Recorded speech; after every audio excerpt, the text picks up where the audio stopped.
Мына кескінді таратып қойыңыздаршы, әрбір адам көрсін, көріп шықсын.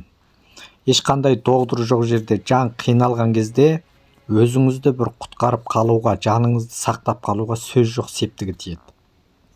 Мысалы, тұйықсыз мына жарым жан болып қалатын, аузы қисайып қалатын, бір қол бір аяқта жан жоқ болып, осындай ахуал болған кезде, доғдыр жоқ болса, доғдырға апаруға мүмкіншілік болмаған кезде, анау киім тігетін ине бар ғой, сол инемен мына құлақтың жұмсақ етінен мына құлақтан бір тамшы, мына құлақтан бір тамшы инені пісіп, екі құлақтан екі тамшы қан шығарамыз. Сол жерде адам қалпына келеді, ауру қалмай, сондай жақсы өнім береді.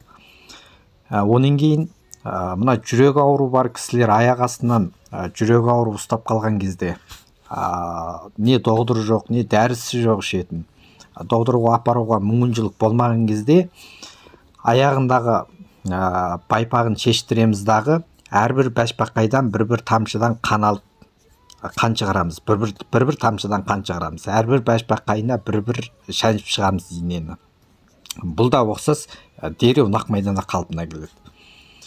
Онан кейін мынау дем сығылатын, көкірегі қысатын, тынысы тарылып, қиналған жағдайда, бұл кездерде де ішетін дәрі маңайда доғдыры жоқ, доғдырға апаруға да мүмкіншілік болмаған кезде қайтеміз дегенде, мына мұрынның үстінен бір пісіп, бір қап-қара қан шығады.